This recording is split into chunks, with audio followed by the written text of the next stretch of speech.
आज हम डिस्कस करते हैं सब सीक्वेंस क्या होता है।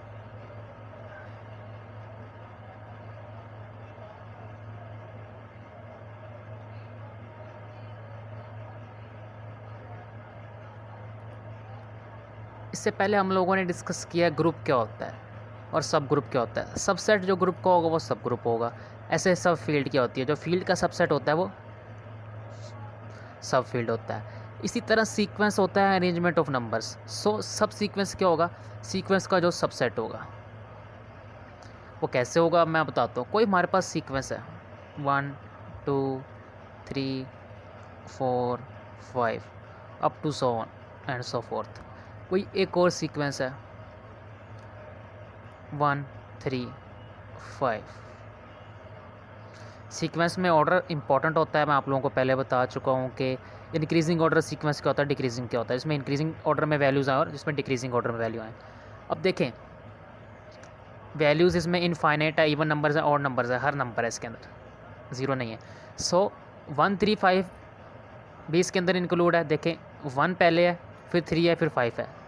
सो ये 1 3 5 इधर भी है। सो ये इसका सब सीक्वेंस होगा ओरिजिनल सीक्वेंस का। ये भी ओरिजिनल सीक्वेंस का सब सीक्वेंस होगा क्योंकि 2 4 6 इसमें भी है और ऑर्डर भी सेम है। देखें 2 आ रहा है, फिर 4 आ रहा है, फिर 6 आ रहा है, ऐसे नहीं होगा। सो ये दोनों इसके सब सीक्वेंस है, मतलब सबसेट की तरह। मतलब ये दोनों सीक्वेंस इसके अंदर कंटेंड है। ऐसे नहीं आ रहा 6 4 2। सो ये अगर ऐसे होता सो ये रॉन्ग होता क्योंकि इसका ऑर्डर डिफरेंट हो जाता। 6 यहाँ पे पहले नहीं है, तरतीब से नंबर है इंक्रीजिंग ऑर्डर में। अब मैं डिस्कस करता हूँ सब सीक्वेंस की डेफिनेशन को। Let A of N be a sequence. A of N कोई भी नंबर्स की अरेंजमेंट है, ठीक है, रो में। देन देयर एग्जिस्ट या a sequence, then a sequence n of k is strictly increasing. Monotonic increasing sequence मैंने बताया आप लोगों को।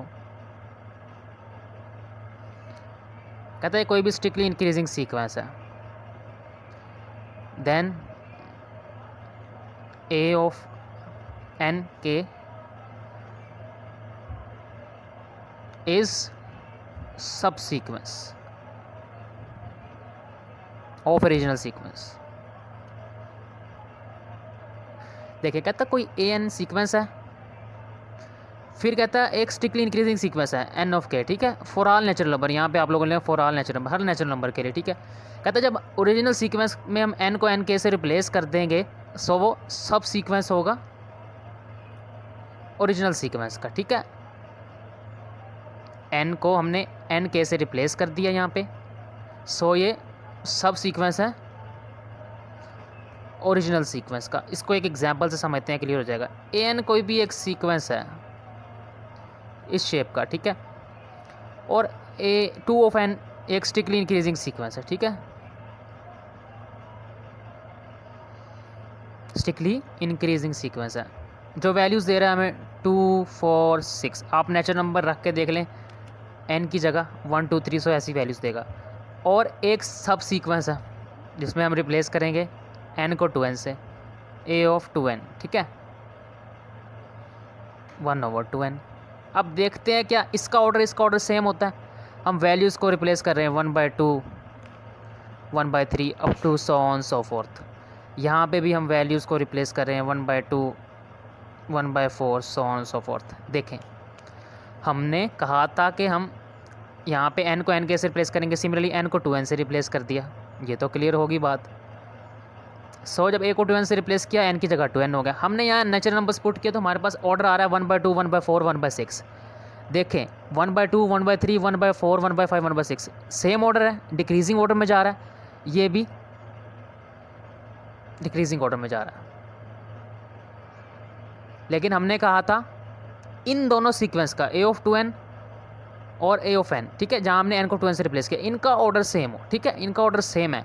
सो इसका भी ऑर्डर सेम है, इसका भी ऑर्डर सेम है, ये सब सीक्वेंस होगा इसका, ठीक है, डिक्रीजिंग ऑर्डर में, डिक्रीजिंग ऑर्डर में। लेकिन हमने कहा था ये स्ट्रिक्टली इंक्रीजिंग सीक्वेंस होगा फॉर ऑल नेचुरल में। ये देखिए स्ट्रिक्टली इंक्रीजिंग सीक्वेंस है, नंबर्स एक ऑर्डर में है, तरतीब से और इंक्रीज कर रहे हैं, ठीक है, ये सब सीक्वेंस है।